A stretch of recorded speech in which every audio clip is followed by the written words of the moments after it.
Well, hi, everyone, and welcome to another episode of the Auto Repair Marketing Podcast. I am your host, Brian Walker, and this is Kim, who Hello. is also your host. I'm here too. So we're coming to you with an episode today, and we're going to call this, Is it Customer Service or is it Marketing? Yes. And, the reason why is sometimes it gets so confused.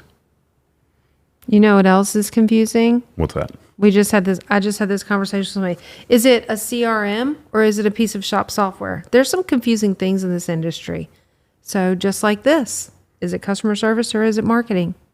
We'll have to get into that CRM. That's true. Conversation We're sometime. going to have some friends come on and help us figure it out. But hey, look, before we get too far in, let's give a shout out to our sponsor. All right. Yeah, we want to give a thanks to our friends at RepairPal for providing you with this episode. RepairPal's certified network of shops are trusted by millions of customers each month. Learn more at repairpal.com/shops. All right. Thank you, RepairPal. So, Kim, all right, we talked a little bit beforehand about this idea of is it customer service or is it marketing?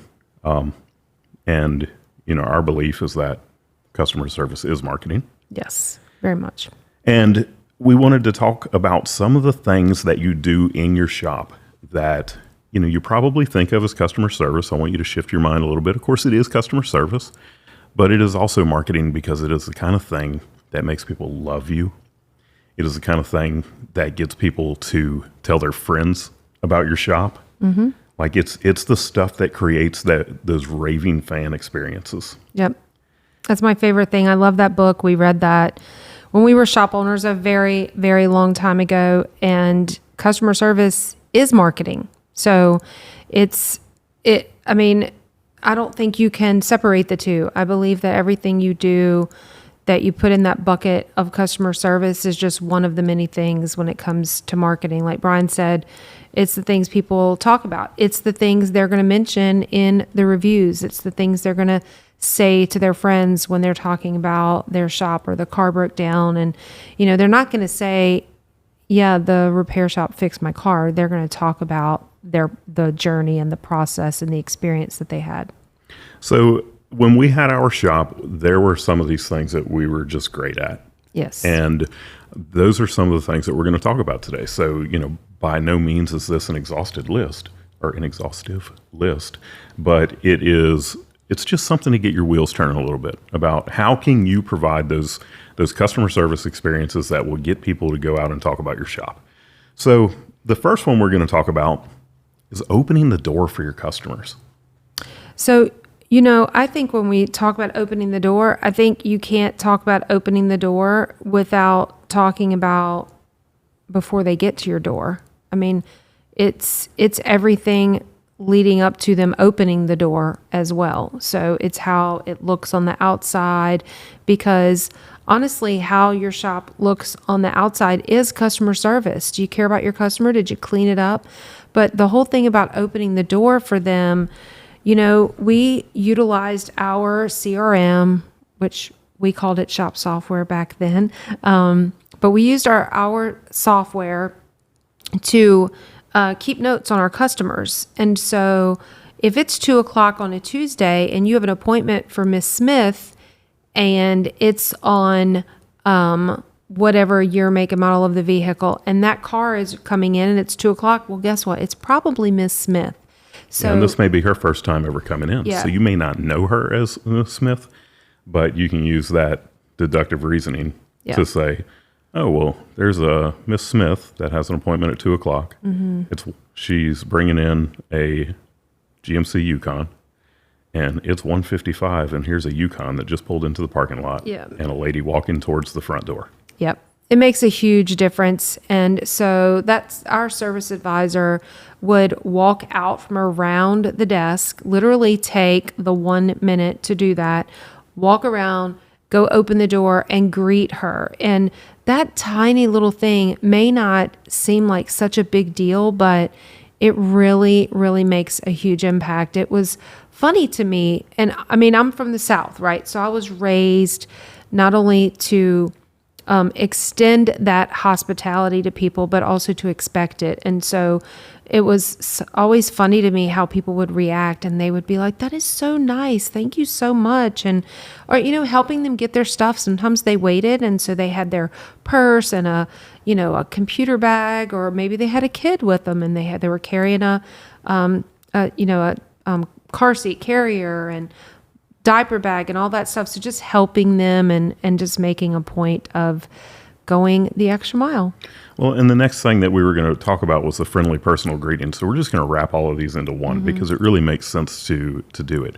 How many times have you walked into a business and there's someone there that they don't acknowledge you? Like you walk in and they are the customer service representative, whatever type of business it might be, and they're just doing something else. I can't take it. Yeah, it as soon as that happens, then that person knows I am not the priority. But when somebody makes it a point to come out from behind the counter, open the door, and greet you by name, they automatically know I am the priority. Well, what I think it does is if it's a first-time customer, they're coming in, they're already maybe a little apprehensive, a little nervous. They might already be a little on edge and concerned about how the experience is going to go. They might already have some of their defenses up. And so when you open that door and you're smiling and you're helping them with their stuff and you're giving them a kind, warm greeting, it helps to build the stuff that we always talk about, helping them to get to know, like, and trust you. But that friendly approach just kind of allows them to let their guard down a little bit and feel more comfortable. And what about when you're already with a client? You're standing at the counter, serving a client, and you see Mrs. Smith walking towards the door. My thought is you excuse yourself for just a second. I mean, just a second. Say, Mr. Jones, give me just a second. I'm going to be right back with you. You walk to the door, you open the door, you greet them, and you say, Mrs. Smith, great to see you here. I'm helping Mr. Jones. I will be with you in just a second. Well, you just created two raving fans, because most likely Mr. Jones is thinking, maybe at first he's going to be like, what? I'm the customer in front of you. But when he realizes what you're doing, I would hope that he's thinking, okay, that was a nice touch. I really appreciate that. And in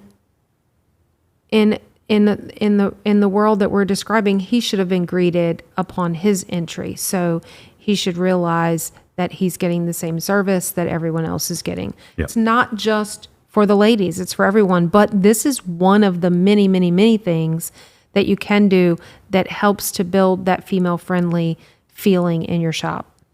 So I love it. All right. So the next thing we're going to talk about is the coffee. And you know what's funny?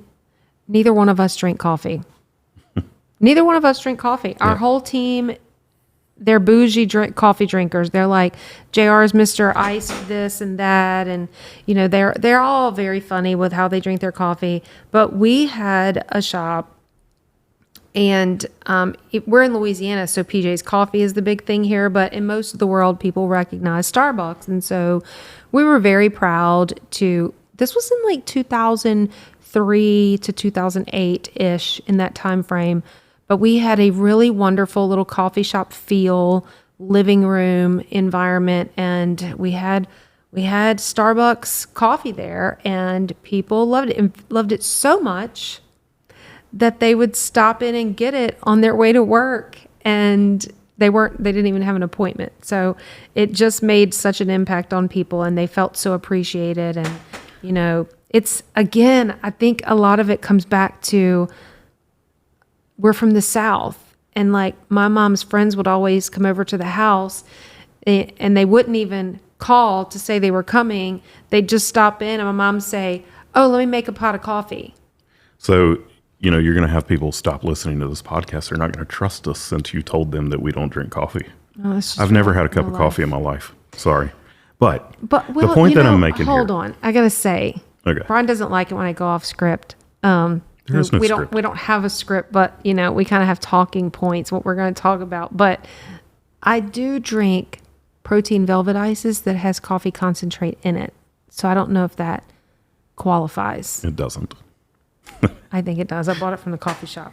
All right. So when I say the coffee, most places they point to the coffee machine. They point to the coffee area. Mrs. Smith, help yourself to some coffee. But the idea is to take it a step further and say, Mrs. Smith, can I get you a cup of coffee, and actually fix it for them? And you're probably, as we're saying some of these things, you're probably thinking to yourself, my service advisor doesn't have time to do this. Or Let me my tell you something, they service don't have time advisor. to not do this. That's right. But they also might be thinking, my service advisor doesn't know how they take their coffee. Well, on the first time you ask them. But one of the things that we're going to be talking about in a little bit is making notes in your CRM about things like how they like their coffee. But we're going to come back to that. I keep jumping. I still have some stuff to talk about with that. Yeah. So, but I want to expand on the coffee part because it goes with the greeting. Come on in. Let me make you a cup of coffee. But we also had other things, snacks, treats for the kids, cookies. And in the beginning, I remember us thinking, that is so expensive. But we just made a Sam's Club run like every couple of weeks, and we bought the big tray of muffins and cookies and chips and things like that. It really wasn't. Yeah, it was not. No, but people loved it. And also along with the whole cafe sort of feel, I know that our friend Kenny Weedo with Fine Tune just opened a brand new location right next door to a coffee shop. So he's working out some type of an arrangement with them. In our shop, we were directly across the street from a bakery. And do you remember what we did with the bakery? Yep, we would buy their day old like end of pastries. the day. So And there was nothing wrong with them at all. They tasted just as good you think about the next day. if I make cookies and put them on the counter, you're still going to eat them tomorrow. Yeah. So they were throwing them out, and we bought them from them at like a really super low reduced rate. Every afternoon we'd pick up their pastries. And so we had pastries, and we had the apple fritter guy. Apple fritter guy was this guy. Kim talks about people that would stop in for coffee. This guy would stop in pretty much every day and get an apple fritter for free and leave. But the funny thing is, do you remember, he wasn't even a customer. I think he dropped a friend off, and that's where he got introduced to the coffee and the apple fritter. I have no idea. I don't even remember. I do remember him being there every day, though. He came, and then he became a customer. Yeah. But we saved him a lot of money if you think he was going to get an apple fritter and a coffee somewhere every day. Yeah. All right, so let's move on to the next one. The next one is washing people's cars. Oh my gosh, I could go off on a tangent about this. Well, go ahead. I think it's the best thing that we ever did was wash people's cars. Because, I talk about this a lot. I talk about it when we're teaching classes. I've probably talked about it in a podcast episode already. I don't remember. But I will continue to talk about it because I think it's one of the most valuable things that you can do to create a great customer experience. Because people will come in, in our shop, we were a Euro shop. And, I'm just going to give the example of somebody would come in and they would be in their Mercedes E-Class, and they would have us do a B service on that car.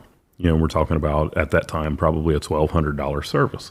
And when they brought the car in, there was nothing wrong with it. It just needed maintenance. So when they leave, the car drives exactly the same way that it did when they brought it in.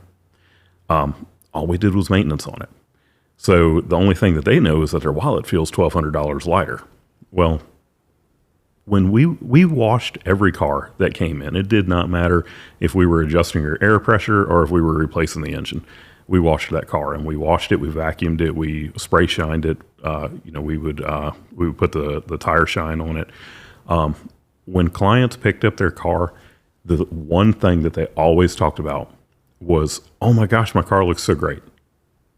And it was priceless. We had a full-time person there that was washing cars, and it was worth every penny to have that person because of the experience that we created. And people would actually come by sometimes, and we told them to. Our great customers, we would say, "Hey, if you ever want a car wash, just bring your car by," and we would take care of it for them. They weren't even there for service. But But they got a coffee and a apple fritter maybe and a car wash. and they had a great customer experience, and those are the things that people, man, they love that stuff. But the part that we're leaving out is, as we're talking about, I'm remembering back to those days when the apple fritter guy came in and the people that would stop in for a quick car wash or whatever it might be, that they had a relationship with us, right? And it was so strong to a point that they felt comfortable. Like, a lot of people, you offer these things and they don't feel comfortable taking advantage of it. Yeah. But we were very genuine and no, really, like, he's here, he might as well be washing cars, so stop in. And so once people started doing that, they felt more comfortable, and it gave us the chance to just chat and hang out and deepen that relationship and talk to them about their day or their kids or their job or whatever was going on. And it's the relationship part. And on that same note, our UPS drivers, our Worldpac drivers, our all of the parts of delivery people, they would go in there and get themselves a soft drink and a candy bar, just about every time. We were going through a lot of this stuff, but you know what? Man, those people took care of us, didn't they? They sure did. And what a great referral source.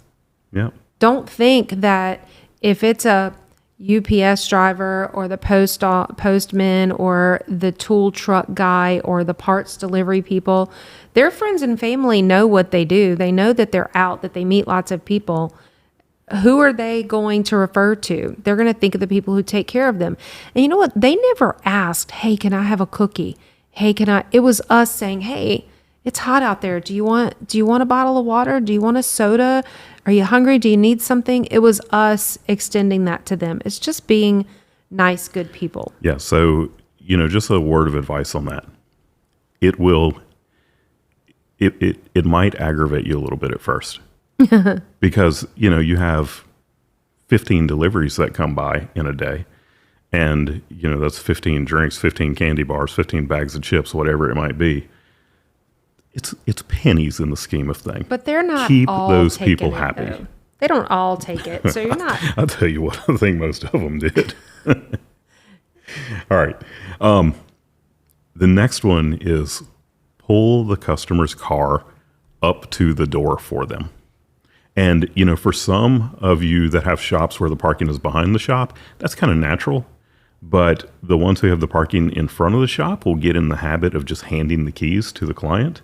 And you're missing such an opportunity when you do that. Yeah, you know who just did that last week, actually? So last week I was in New York visiting our son, and I drove and met like I'd already met him. I visited with some friends, some clients, and I was at Tom Scherer's Sales and Service over in Allentown. And the funny thing is I had to use her services, right? I was in a rental car and She hit a curb. I did not. She got a big gash on the side of remember. her tire. Yeah, I had a huge gash, like so big that it got down to 14 psi. And She hit a curb. listen, if I hit a curb, I'd tell you. If I hit it, I don't remember it. But some of those roads over there, I thought it was bad down here in Louisiana. But anyways, so the thing is, I was at Adam's shop, Allied, also in Allentown. And I meant to ask him to look at it and I forgot. And so I left and I went over to Tom's, and we were talking and chatting, and they said something. They were telling a story and they said something about tire pressure. I'm like, oh, I need you to check this. And so we forgot, and I kept going and finished up our visit, and I was leaving. We were going to dinner with Tom and Christy and also Adam and Becky, and we were all going to dinner together, and we were walking out, and Samantha, Tom's daughter, was like, wait, we didn't check your tire pressure. Let me take your car. And so she took my car. I went in, waited in the waiting room, just like I would as a customer. And they had all this stuff we're talking about, right? The coffee, the great environment, all that stuff. And exactly what you just said happened. And they drove my car up, and we had a great conversation in his shop about we used to intentionally leave, speaking of customer service, we would leave like the floor mat, the paper floor mat thing in there because we wanted them to know that we were taking care of it and we weren't dirtying up their car and everything. We would leave it, but we would remove it with them at the door with the client right there. Tom drove the car around, but they were a leave things better than I found them kind of shop, and so they drove it around and had already didn't use all that stuff. But I was looking around in the shop and they had, I know you talk about fender covers, that's a hot topic for you. They have all that. They have the plastic on the steering wheel, and they were really caring for all. It's the little things, and sometimes customers don't even see that stuff. Well, you think about it. Okay, so that car's been sitting out in the parking lot all day. It's either hot or cold in that car unless you just hit it at the perfect time of year. So when you go pull the car up for the client, you're there at the counter. All right, client comes in, you excuse yourself for a second, go start the car, pull it up to the door, and then you come in and do all the paperwork and everything with them so that the air conditioner is cooling off or the heater is warming the car up. And then when you walk them out the door, hold the door for them again, grab the floor mat out. They can see that it was taken care of, but you're not leaving the trash in their car, and they appreciate that. Yeah. But it's just that experience of you're serving them. You're speaking not of serving. This whole same thing that happened last week, right? Adam is a client. So I was visiting with Adam because we were in that area. Tom is not a client, but we're just good friends with them. I just love their family. And so while I was that close, I was visiting him as well. But the funny thing is, Samantha really, they discovered what was going on with the car. They saw the gash. They were looking for that. They didn't have that tire in stock. But you know what they did? They didn't leave me stranded. They called Adam. These shops that are in the same community, so often they look at each other, whether they're doing the same thing or not. So many people are just like, oh, that's competition. But they're friends, and they are all about taking care of the customer. And so they called over to Adam that I just left and was like, hey, do you have this tire? And Adam had it. And so they got me all squared away, taken care of. I went right back to Adam. He fixed it. And then I went to dinner with all of them that night. So, it's what you were just talking about, having that mentality of serving your customer and thinking outside of the traditional thing that a shop owner might be doing, and really looking at their whole customer journey and how can I take care of them from the time that they call to the time that they leave and afterwards. All right, so this next one you love to talk about, making notes in the CRM. I do. Well, I'm a note taker. I'm organized, and it's super, super helpful. I was just on a phone call with Vic Tarasic, shop owner coach, yesterday, and I have that new Remarkable tablet that Brian got me, and I had to tell him, hey, Vic, I'm taking notes, so if you see me looking down, he was like, no, that's great. I love that. So at some point, I forget which software we were using because we used it would have been WinWorks Auto Shop. WinWorks. We were using WinWorks at the time, and we're dating ourselves. Yeah, well, it's been a long time, but you have all the customary places: name, address, phone number. It wasn't, email wasn't such a big thing back then, right? Some people didn't even have email addresses, but there was a spot where it was just an empty spot. And we started using that for taking notes from everything to including how they take their coffee, or whether they like the chocolate chip cookie, or, as you're standing there talking to the customer, and maybe it's 5:00 and they're picking up and they're in a rush. So you're like, where are you rushing off to? And they're like, oh, my kid is, playing in this tournament today. He's playing soccer. And so you're making notes. Tommy plays soccer. He's 8 years old. And so the next time that the customer comes in, you're like, hey, how was Tommy's soccer game? And your customer is like, at least how did they remember that? Yeah. I mean, I'm like, how in the world? But if you think about it, our son taught us Chick-fil-A does this, right? When you walk up and you place your order, they're saying, what's your name? And I tell them Kim, and they type Kim, brown hair, green shirt, right? So I'm wearing a green shirt today. So then they are giving you like this number, but it's on there. So when they come to bring your food to you at the table, they're looking for brown hair, green shirt, and they walk up and say Kim. And so it's just super personal. But do you remember the other super cool thing that we kept notes in? Yeah. So we had a massage chair in our waiting area. And So it had, extra. It had specific settings on it. So if we had somebody that spent any time in that massage chair afterwards, we would go look and see what the settings were and make those notes in our shop management software. Oh, and I do want to be clear too. All right, this software had 2 places to take notes. One of them showed up on the repair order. The other one did not. Right. You want to make sure you take the notes in the place that does not print out on the repair order. Well, I mean, we're how many years ahead now? So I'm sure there's a special place for But those types of somebody things. would come in and, we would ask them, hey, do you want me to set the massage chair to your settings? Yeah. And they're like, wow, what? There was one lady, she was actually in our BNI group, and I can't remember who it was, but she was so obsessed with that massage chair. She came back for the massage, like she would schedule her appointments, and we had it like in this little section in the waiting room that almost was like a private little room, and there was a curtain. I think we had a little lamp in there, so it was like a really private, like quiet little area. And it was like her only chance to like sit there for 20 or 30 minutes and just zone out.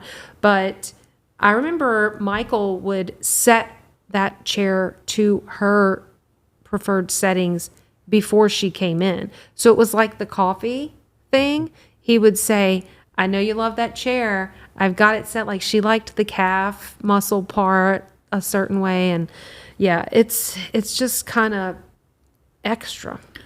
So we've given you some ideas here just to kind of get the gears turning. What are the other things that you can do in your business where you're really serving your clients, where you're making them feel special? And that's the whole idea of this is, to think about those things often and figure out how can you do something that other people aren't doing. Yeah, again, Brian already said in the beginning, this is just scratching the surface of it. The opportunities that exist right now for shops to have training and to visit other shops and learn from other shops and coaches and conferences and all this kind of stuff. There's so many other ideas. We should actually put a post in our group and say, let's list as many possible ways.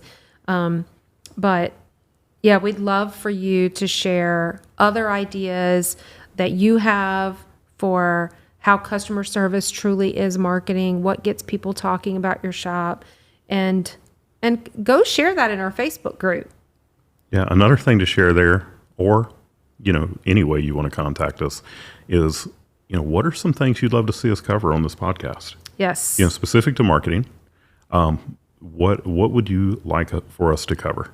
Yep. In fact, I'm going to throw it out there. Brian doesn't even know I'm doing this, so. Oh boy. Yeah. I'm going to say, because we just started doing this. I don't know that we've even gotten anyone who's emailed us yet. Not yet. Okay, so the first person to email us a question or a topic that we do, I'm going to send pizza to your shop for lunch. All right. Well, there you go.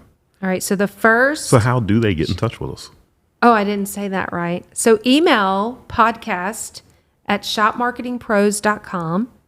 And the first shop to give me an idea that we do, sending your team pizza on us. All right. Tell people how to get in touch with us. All right. So besides emailing us, you can find us on our website, shopmarketingpros.com. Also, our Facebook group that we're approaching close to 500 people in there. We'd love to have you in there. And you can just go to Facebook and search for Auto Repair Marketing Mastermind. We are also on Instagram. We're on TikTok now. I mean, you can find us anywhere. And then Brian wrote a book. So if you don't know about the book, you really should look at shopmarketingpros.com/book and look at the ultimate guide to auto repair marketing. And there's multiple ways for how you can get the book there, free and paid. So you can get one in your hand, or you can read it online. All right. Well, thanks again for listening to the Auto Repair Marketing Podcast on Aftermarket Radio Network. There's some other great shows on the network, and you can find them at aftermarketradionetwork.com or on your favorite podcast listening apps like Spotify, Apple Podcast, Google Podcast, and many others. So tune in for another episode next week, and until then, go fill those bays.